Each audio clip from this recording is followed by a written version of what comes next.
Se te nota muy emocionado, ¿eh? Yo no he insultado. Ni siquiera te he apuntado con el dedo igual que haces tú. A mí no me hace falta apuntar con el dedo para hablar. Ya la veo. Sí, igual que ella que me ha dicho que voy a ir a la cárcel.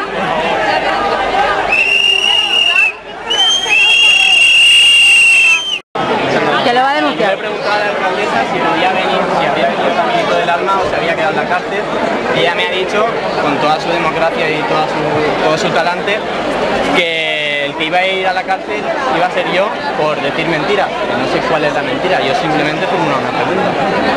Nada más, no sé, ese es el talante que tendría. O sea, no me importa ni la derecha ni la izquierda, lo que quiero es que se hagan las cosas bien en Valencia y que no se trate a los ciudadanos así. O sea, la mujer esta me ha apuntado con el dedo a la vez que me decía que yo no tenía suficiente respeto. O sea, no sé dónde está el respeto en una persona que apunta con el dedo a un chaval de 19 años como yo, que no tengo experiencia política ni experiencia delante de las cámaras y que simplemente le recrimina una cosa que veo totalmente normal.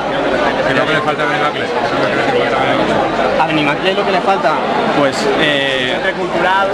Por ejemplo, le falta que estén dejándolo como lo dejan. Hemos tenido que hacer un parking nosotros con nuestras propias manos porque pasan nosotros absolutamente. Es un barrio que están dejando que se empobrezca, o sea, igual que están haciendo con el Cabañar, igual que están haciendo con Nazaret.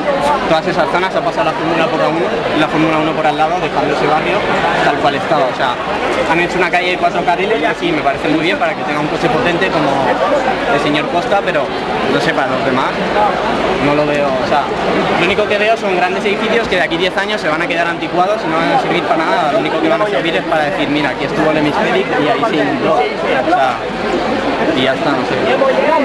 Lo siento, o sea, estoy nervioso, no puedo decir nada.